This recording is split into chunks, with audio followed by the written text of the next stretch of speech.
Assalamualaikum warahmatullahi wabarakatuh. Alhamdulillahirabbil alamin. Asyhadu alla ilaha illallah wa asyhadu anna Muhammadan abduhu wa rasuluh. Allahumma shalli ala sayyidina Muhammad wa ala ali sayyidina Muhammad. Ya ayyuhalladzina amanu taqullaha haqqa tuqatih wa la tamutunna illa wa antum muslimun. Subhanaka la ilma lana illa ma 'allamtana innaka antal alimul hakim. Rabbi shrah li sadri wa yassir li amri wahlul 'uqdatam min lisani yafqahu qawli, amma ba'd. Bersyukur kita kepada Allah atas semua nikmat yang Allah titipkan kepada kita.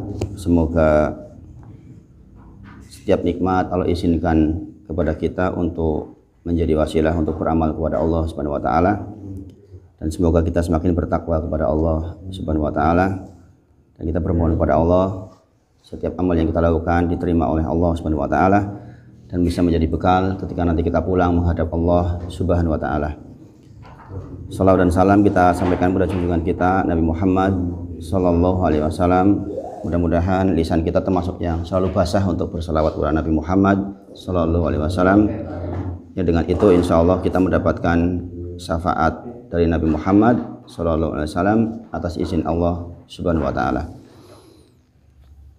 Insyaallah minggu lalu kita sudah sampai pada pembahasan dalil-dalil tentang kenabian berupa mukjizat yang Allah berikan kepada Nabi Muhammad Shallallahu Alaihi Wasallam, yang dengan itu kita semakin yakin bahwa Rasul yang kita ikuti adalah Rasul yang sudah sempurna menyampaikan risalahnya.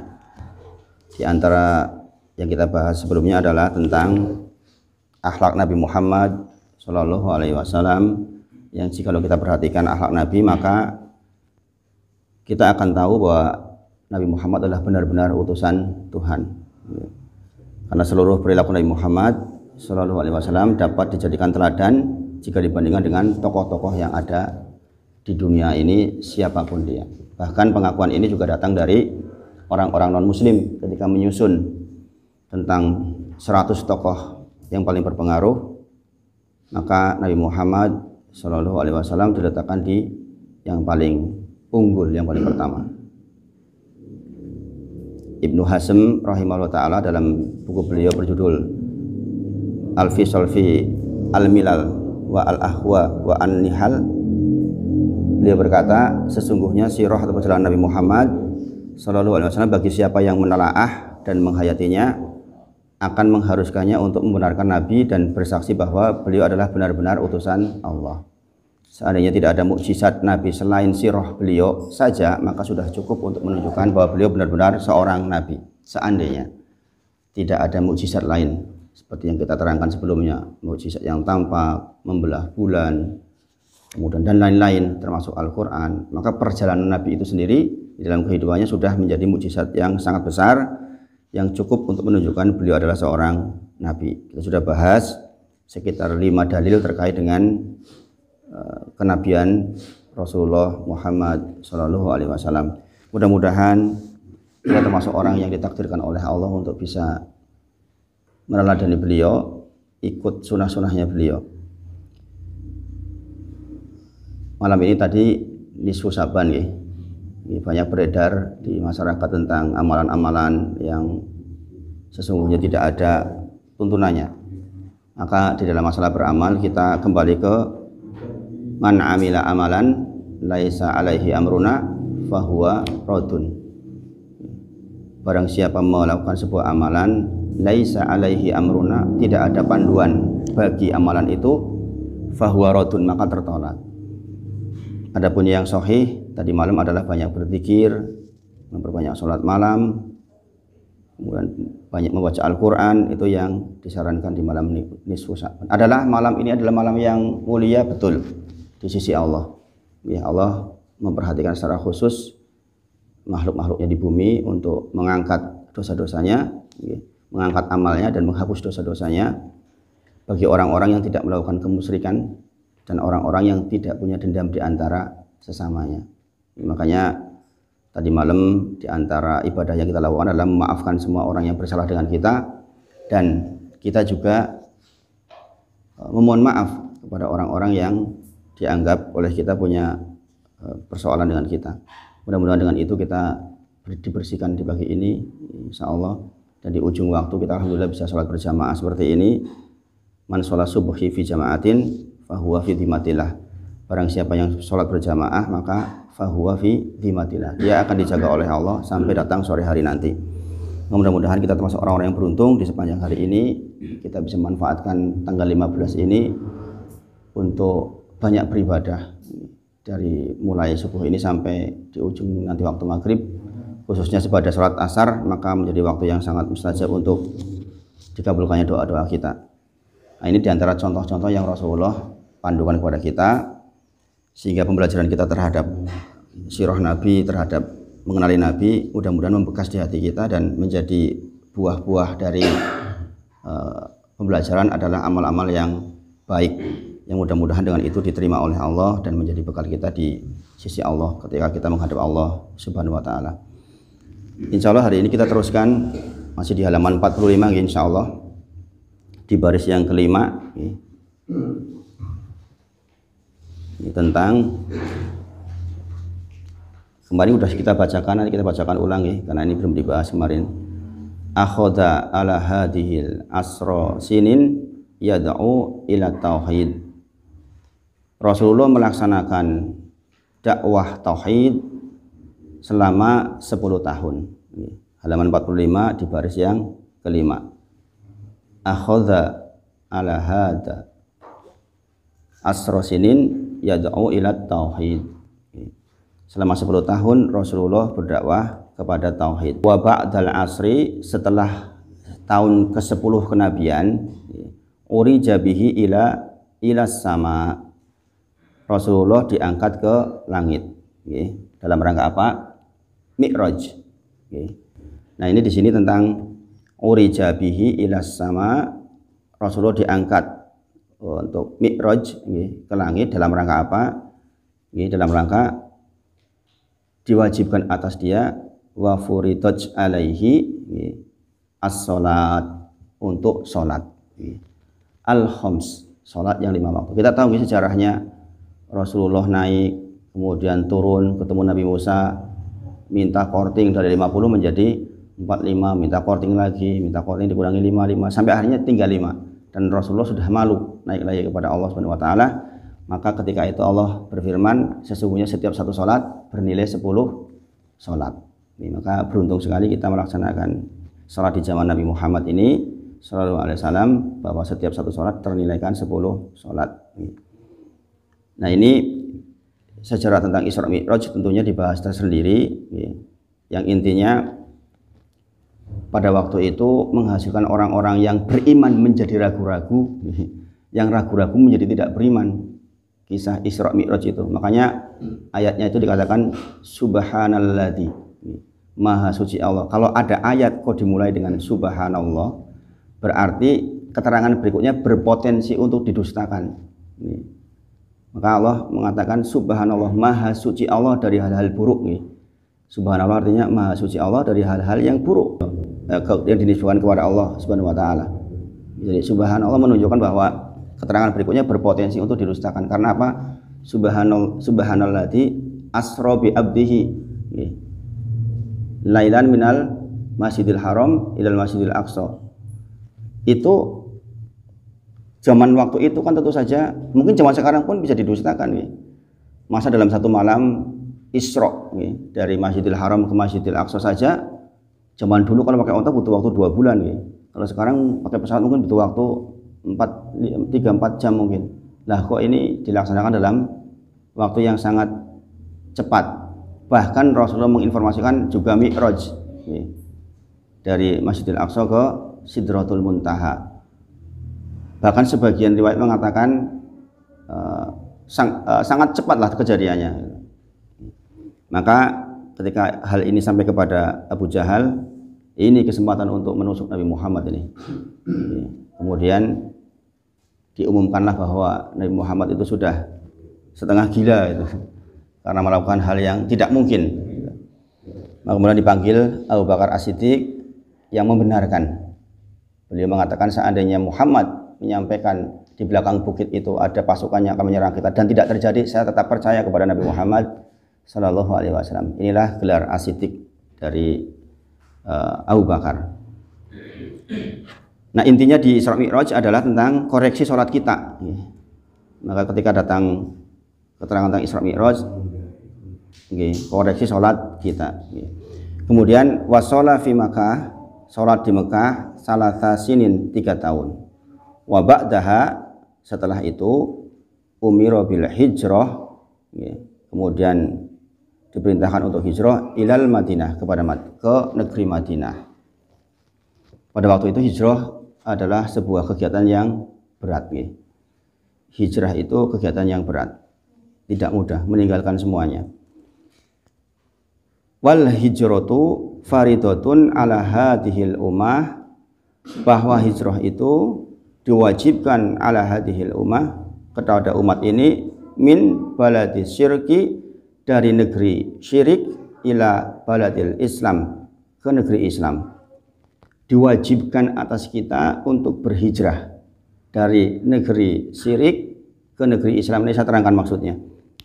Wahia, dan dia hijrah itu baqiyatun, kekal perintahnya, ila antaqumus saah, sampai datangnya hari kiamat. Berarti kewajiban atas hijrah itu berlaku wajib sampai datangnya hari kiamat. Kita melihat orang-orang Rohingya berhijrah karena di negerinya tidak bisa ditegakkan agama. Atau mungkin Dr. Zakir Naik, orang India yang mendebat, yang banyak masukkan orang ke agama Islam, sekarang harus hijrah ke negeri Islam, ke Malaysia, dapat perlindungan di sana. Nah, ini beliau sedang melaksanakan kewajiban ini karena di sana dia ditangkap, mau dibunuh kan. Kemudian wadalilu qaulu ta'ala, adapun dalil tentang wajibnya hijrah adalah inna, sesungguhnya alladzina, orang-orang yang tawafahumul malaika, diwafatkan oleh malaikat, dzalimi anfusihim, sementara dia dalam kondisi mendolimi dirinya, qalu fima kuntum, bagaimana keadaanmu, maksudnya bagaimana, malaikat bertanya bagaimana keadaanmu dulu di Mekah. Orang-orang yang tidak berhijrah ini, kenapa engkau tidak berhijrah? Fima kuntum, bagaimana keadaanmu di Mekah dulu, kenapa engkau tidak berhijrah? Qalu, mereka berkata, kunna mustad'afina fil ardi, kami adalah orang-orang yang tertindas, orang-orang yang lemah di Mekah. Mereka bertanya, malaikat bertanya, bagaimana keadaanmu dulu di Mekah? Saya adalah orang-orang yang tertindas. Maka kemudian malaikat berkata, qaulu alam takun ardullahi wasi'ah wa tuhajiru fiha, bukankah bumi Allah itu wasi'ah, luas, engkau bisa berhijrah ke sana. Faulaika ma'wahum jahannam, mereka itulah orang-orang yang tidak berhijrah itu, ma'wahum jahannam, penduduk neraka jahanam, wasa'at masiro, dan neraka jahanam adalah seburuk-buruk tempat kembali. Illa, kecuali orang-orang al-mustad'afina, orang-orang yang tertindas, yang tidak mampu, minarijali wan nisa'i wal wildan, baik dari kalangan laki-laki, dari kalangan perempuan, ataupun dari kalangan anak-anak, la yastati'una hilatan, yang mereka benar-benar nggak mampu untuk melaksanakan hijrah, wala yahtaduna sabila, dan mereka tidak tahu jalan untuk hijrah ke Madinah.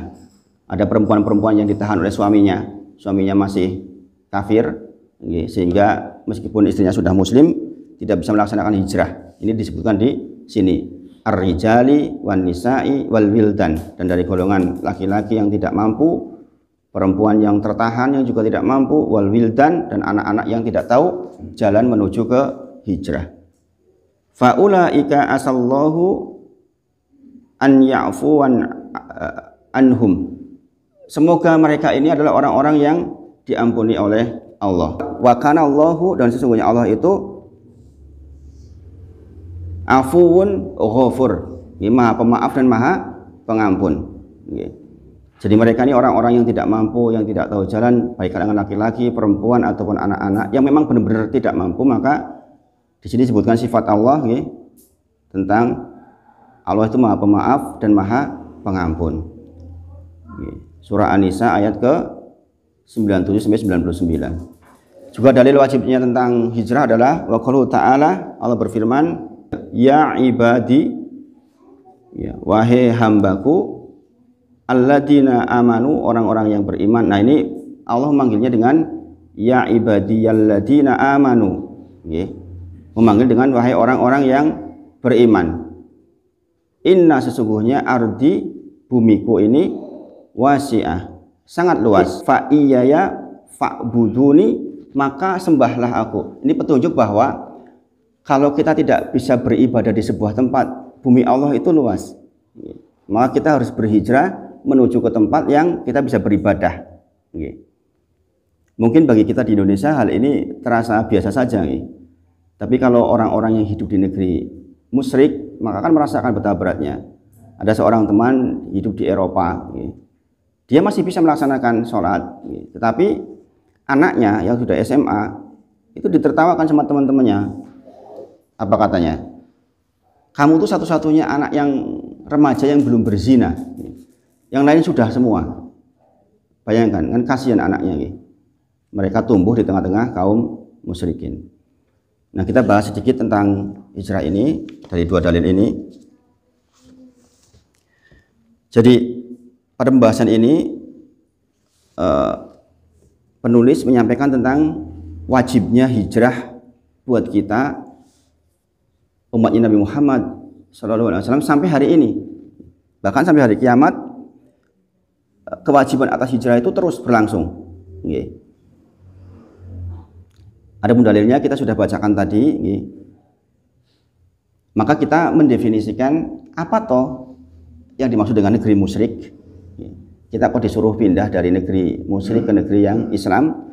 Negeri musyrik didefinisikan adalah negeri yang di dalamnya tidak didapatkan syiar-syiar Islam. Apa syiar Islam? Adanya sholat berjamaah, adanya adzan, tegaknya sholat Jumat, tegaknya sholat Id. Maka Rasulullah kalau mau menyerang sebuah tempat, maka dicek dulu adakah adzan di tempat itu. Kalau ada maka nggak jadi diserang, menunjukkan bahwa itu adalah negeri Muslim. Jadi termasuk negeri-negeri yang di dalamnya hanya terdapat sebagian kecil syiar Islam. Contoh misalnya di Jepang, kan sudah ada masjid, tapi kan hanya sebagian kecil. Istri saya kemudian pernah di Korea 3 tahun.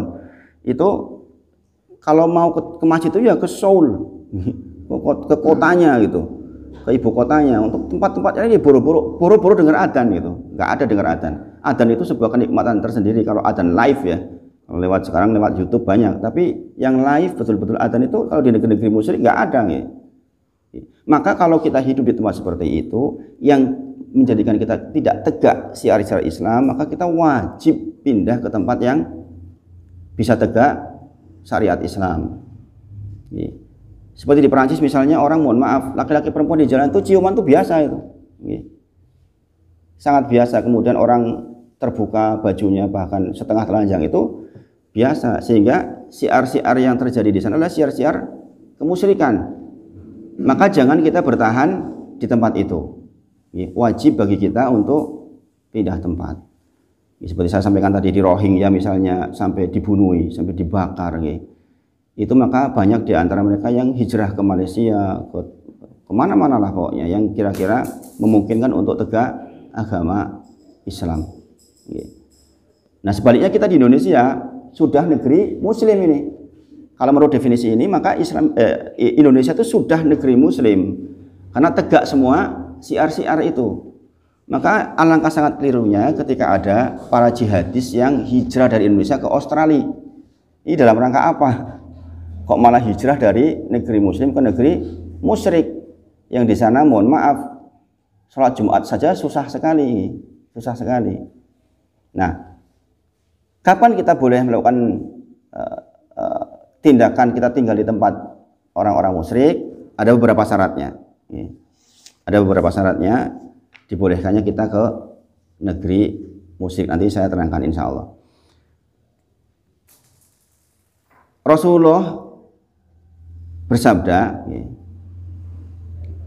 ana bariun, saya berlepas diri min kulli muslim, dari setiap seorang muslim yuqimuna baina at-tuhuri al-musyrikin. Kata Rasulullah, aku berlepas diri dari setiap muslim yang tinggal di tengah orang-orang musyrik. Maksudnya ngaten, seseorang tinggal di negeri kafir kemudian jadi nggak bisa sholat, jadi nggak bisa sholat Jumat, itu Rasulullah berlepas diri, artinya tanggung dewe bahwa itu akan diancam oleh Allah karena bumi Allah itu luas sehingga tidak perlu kita hidup di situ. Ada seseorang hidup di Australia bekerja. Saya mendengarkan salah satu cerita dari salah satu Ustadz Kibar. Beliau mengatakan bahwa dia bekerja di sana, pekerjaannya itu membersihkan kotorannya orang-orang sana. Jadi tempat penampungan kotoran itu dia yang bersihi. Sehingga setiap kali menjelang sholat Jumat dia tuh harus bebersihnya itu luar biasa karena keciprat-ciprat itu. Dan jarak untuk menempuh sholat Jumat itu 50 menit. Jadi nggak pernah bisa melaksanakan itu. Lah yang ngapain di sana? Ngapain di sana? Mendingan pindah ke Indonesia, mungkin jualan di pinggir jalan yang sederhana, tapi tegak agamanya itu tentu saja lebih mulia, lebih baik. Dan kita tidak terancam dari hadis ini. Kata Rasulullah, aku berlepas diri dari orang-orang muslim yang hidup di tengah orang-orang non-muslim sehingga dia tidak bisa melaksanakan kegiatan peribadahan. Berarti di Indonesia pun kalau kita menemukan sebuah wilayah yang kita benar-benar nggak bisa tegak agama kita, ya kita tidak sebut tempatnya, bila di sebuah tempat yang 99% non-muslim misalnya, sehingga mau mendirikan masjid saja sulit, bahkan masjid dibakar, maka wajiblah buat kita untuk pindah ke tempat yang memungkinkan tegak agama kita. Nah ini berlaku umum, makanya dalilnya tadi katakan difardukan, wal hijratu faridotun ala hadhil ummah, bahwa hijrah itu diwajibkan terhadap umat ini sampai tegaknya hari kiamat. Dari sini kita tahu ya Pak Bu, bahwa betapa pentingnya seseorang bisa menegakkan agama ini. Maka bersyukur sekali kita yang di negeri yang benar-benar sudah bisa melaksanakan ini.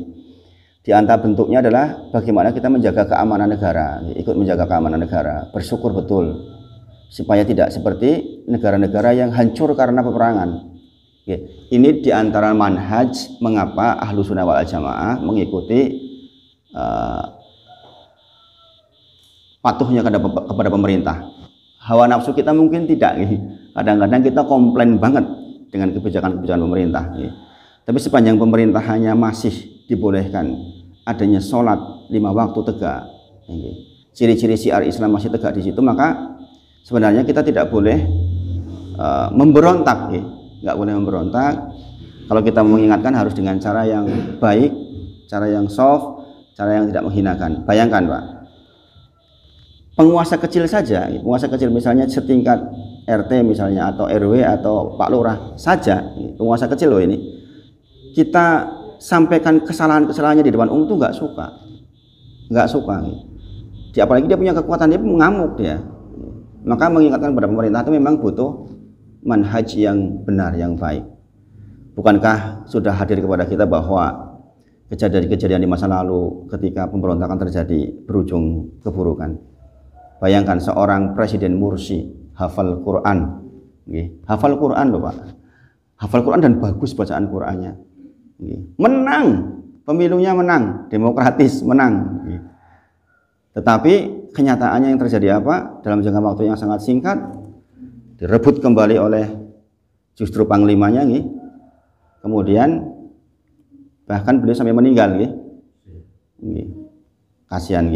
Maka pengorbanannya juga sangat banyak. Waktu itu ditembakin berapa itu yang ditembakin sampai mati di tengah-tengah lapangan itu, mungkin 500-an. Begitu sudah terjadi kepemimpinan, maka manhajnya Ahlu Sunnah wal Jamaah itu sebenarnya taat dan patuh dulu. Mengapa kita bermanhaj seperti ini? Karena Rasulullah menyampaikan hal ini, bahwa ketika datang kepada kalian pemimpin yang zalim, maka kita tetap taat dan patuh dan penuhi hak-haknya, pajak-pajak tetap dipenuhi. Nah, kita harus ingat bahwa ketika minyak goreng misalnya kemarin nih, minyak goreng murah, Allah yang kasih rezeki kepada kita. Maka ketika minyak goreng mahal pun, insya Allah orang yang bertauhid mengatakan Allah pula yang akan memberikan rezeki kepada kita. Kita hari ini melihat banyak menjerit orang-orang yang kesulitan untuk mendapatkan minyak. Sekarang sudah ada tapi mahal sekali, sehingga banyak sekali prasangka macam-macam, dan prasangka itu yang liar itu juga kita maklumi. Tapi kita sebagai orang yang beriman tetap kita memohon kepada Allah kebaikan. Sebagian mengatakan ini bentuk saweran kalau mau pilpres, sehingga butuh dana, sehingga harus menekan ini itu. Nah, ya kita sekedar tahu saja yang seperti itu. Karena pada dasarnya kita tidak bisa bertindak apa-apa nih. Secara kekuatan kan kita tidak punya kekuatan untuk bertindak atau mengubah sebuah kebijakan. Maka kita memohon sama Allah untuk kebaikan. Ingat semuanya, adapun motivasi saya terus berjuang setiap subuh seperti ini di banyak tempat pengajian akidah seperti ini. Sesungguhnya niat besarnya adalah karena Allah yang pertama, yang kedua saya berharap suatu ketika ada pemimpin dari kaum muslimin yang baik, karena tidaklah diambil sebuah pemimpin dari suatu kaum kecuali atas sifat umum kaumnya. Kalau kaumnya buruk maka akan diambil dari bagiannya pemimpin yang buruk.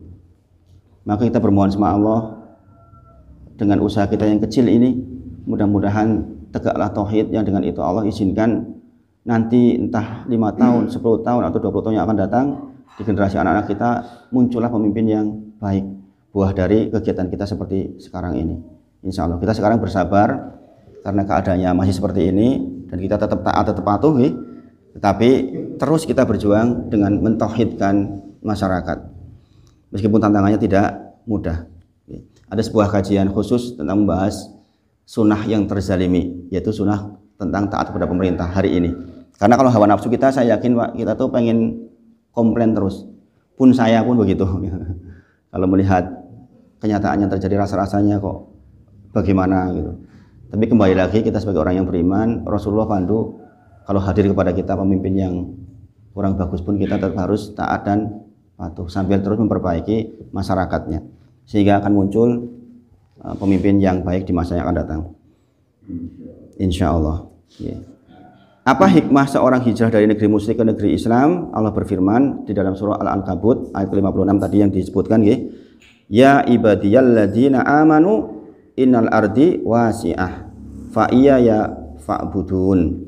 Intinya adalah pergi hijrah itu dalam rangka fa iyaya fa'budun, agar kita bisa menyembah Allah dengan sempurna.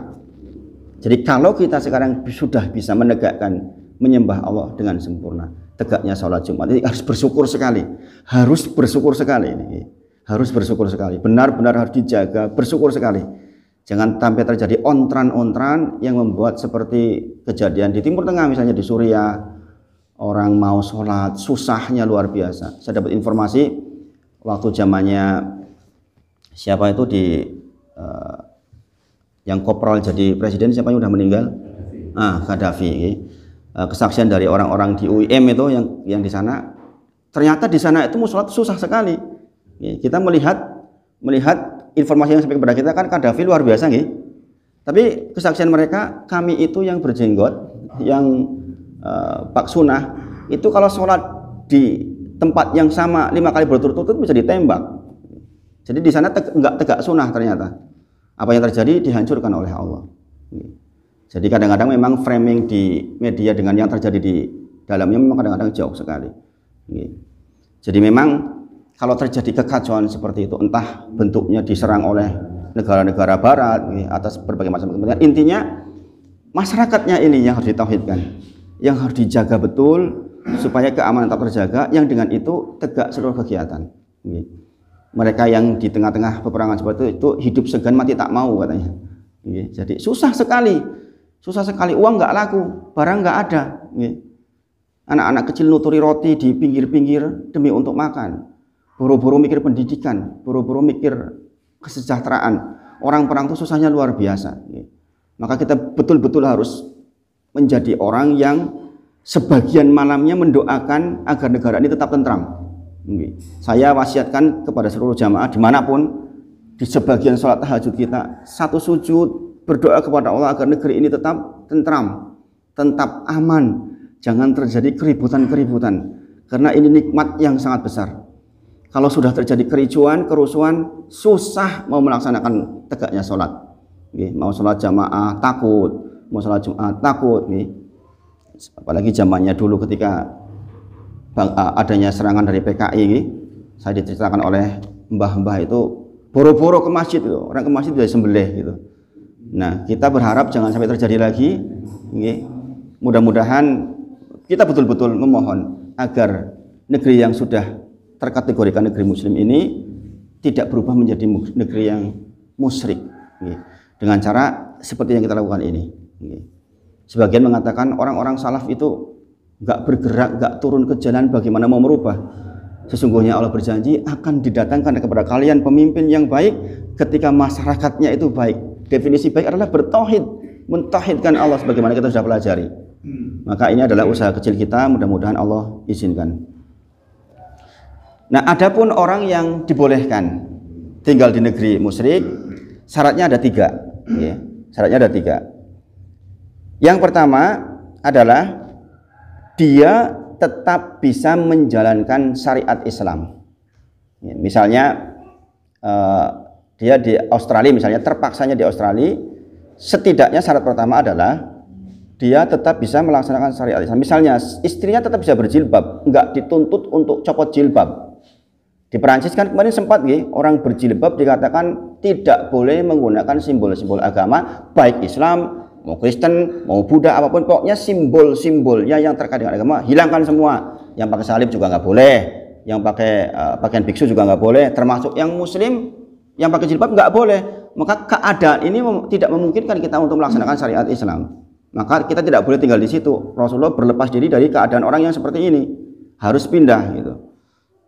Sekali lagi, jika terpaksa tinggal di negeri non-muslim, negeri musyrik, maka syariat yang wajib harus tetap bisa dilaksanakan.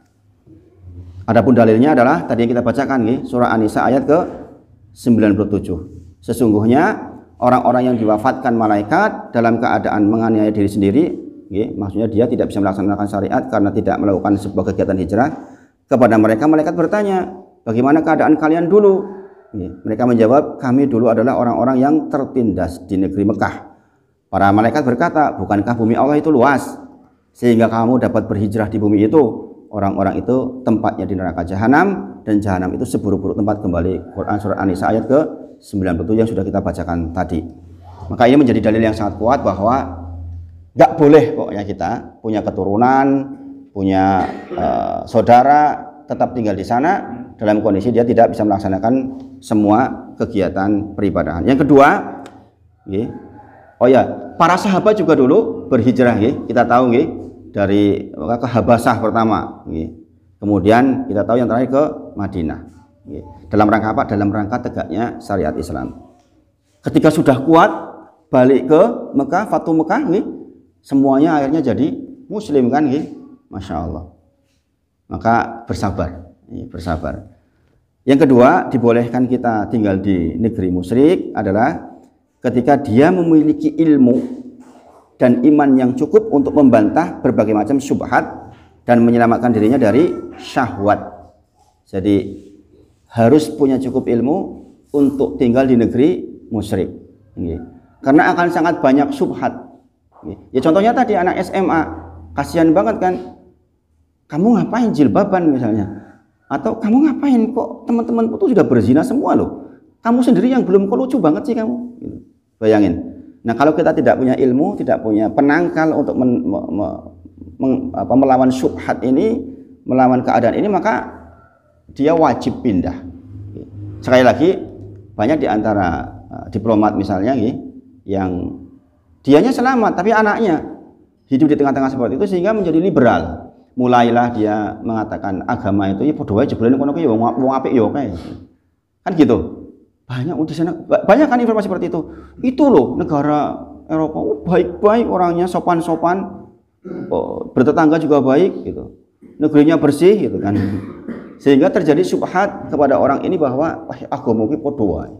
Jebule ki padha wae, di sana juga ada kebaikan. Nah, sudah mulai masuk syubhat ini. Nah, kalau kita yang bersangkutan nggak belajar akidah, Ini kan bahaya itu. Dia bisa menjadi ikut-ikutan menjadi non muslim. Banyak orang yang tidak memiliki kekuatan ilmu dan iman pergi ke negeri kafir kemudian menjadi liberal. Juga banyak para wanita yang tidak membuka auratnya sebab dia di negeri kafir. Lama-lama dia mungkin mengatakan, lah podo wae ning kono orang nganggo jilbab yo ora apa-apa. Nah, kita tidak punya ilmu untuk itu, maka jangan tinggal di negeri musyrik. Kemudian yang ketiga, dibolehkan tinggal di negeri musyrik adalah ketika dia memiliki kebutuhan di negeri musyrik tersebut, seperti misalnya belajar, terpaksa lagi belajar, tapi harus disertai dengan ilmu. Kemudian lagi berobat, sebagian kaum muslimin berobat ke Amerika, Singapura, kemudian atau dalam rangka dakwah, sebagaimana Rasul mengutus para sahabatnya ke negeri-negeri musyrik. Orang dakwah pasti punya kekuatan yang luar biasa. Kita tahu orang yang diutus oleh Rasulullah itu kebanyakan orang-orang yang luar biasa secara keilmuan. Bahkan mengutus ke Madinah saja, mengutus orang yang paling gagah, paling ganteng istilahnya, kemudian paling rapih dan paling bagus diplomasinya, itu ke Madinah ketika Rasulullah belum berhijrah. Kemudian mungkin dia menjadi duta besar, diplomat, utusan negara, maka terpaksa ya dia harus tinggal di sana. Mudah-mudahan dimudahkan untuk semua urusan keluarganya atau yang lainnya. Jika kita tidak memenuhi syarat ini, maka wajiblah buat kita tetap tinggal di negeri muslim. Ojo wani-wani istilahnya. Apalagi cuma nopo dolan-dolan. Kita dolan-dolan ke negeri non muslim ngapain gitu. Sekarang banyak sekali kegiatan-kegiatan usaha yang hadiahnya ke Korea gitu. Hadiahnya ke Singapura, hadiahnya ke Prancis. Ngapain, Pak? Ngapain? Dalam rangka apa kita ke sana? Maka kita bermohon kepada Allah, kita terlindung dari hal yang sedemikian.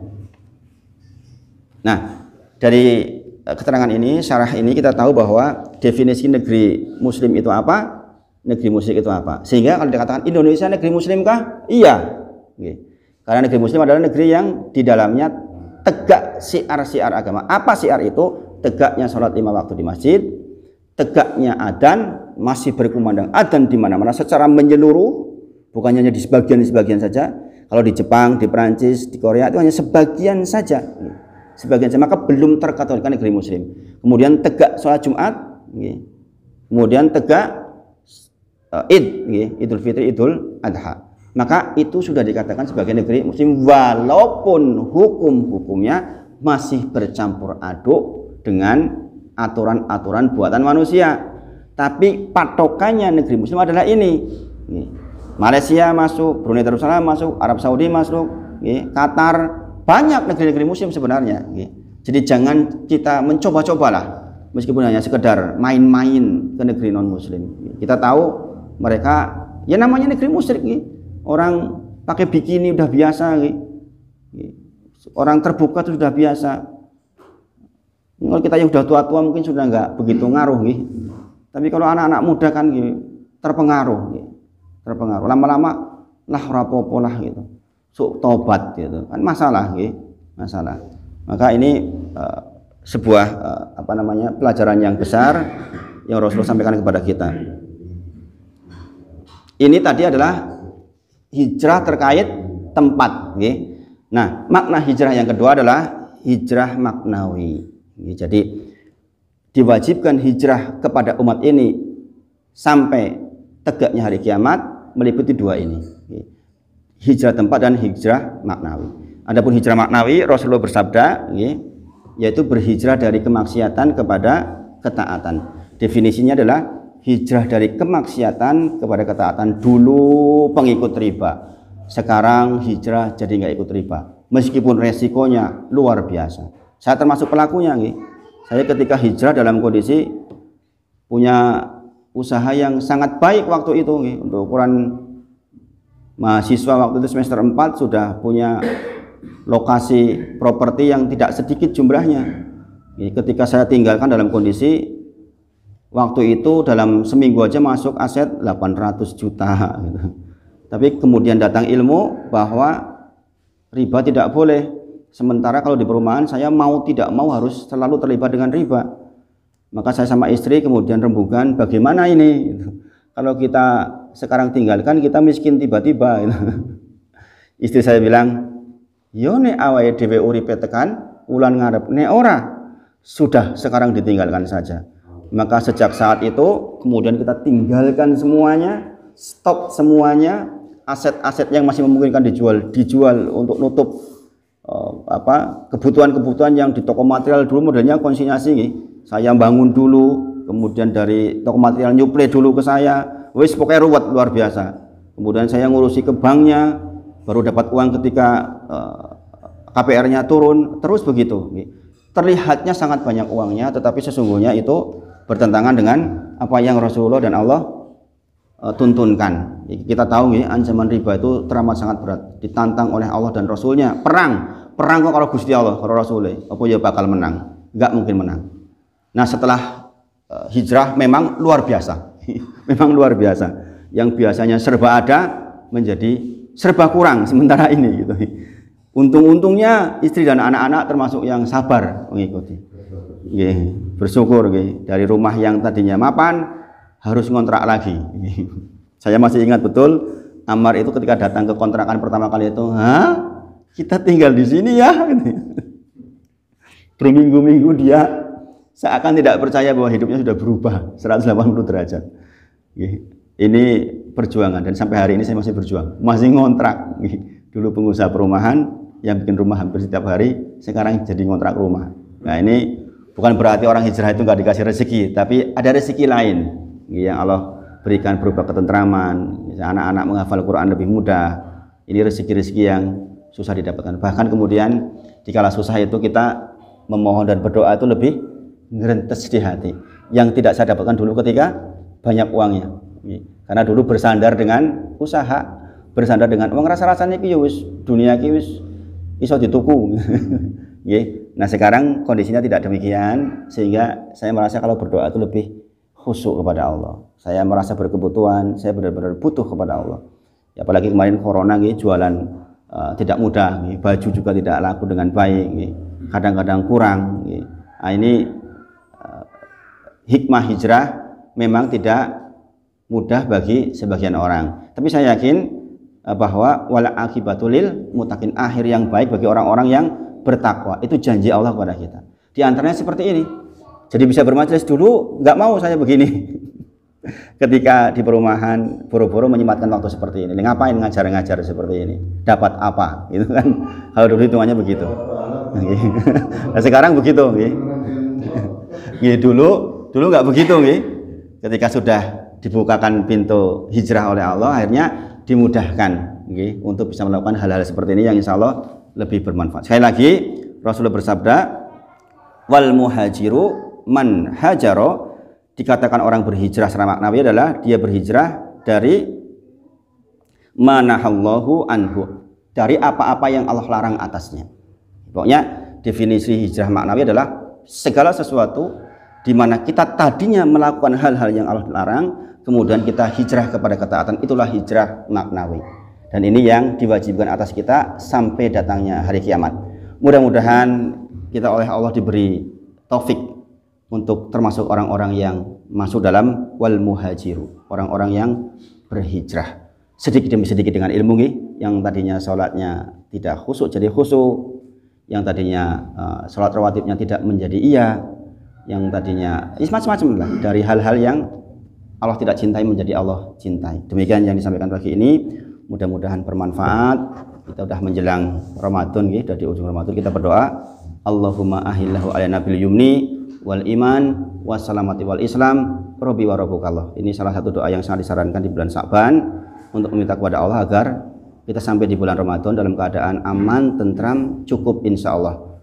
Kita tutup dengan kafaratul majlis. Subhanakallahumma wa bihamdika asyhadu alla ilaha illa anta astaghfiruka wa atubu ilaik wa akhiru da'wana alhamdulillahirabbil alamin. Assalamualaikum warahmatullahi wabarakatuh.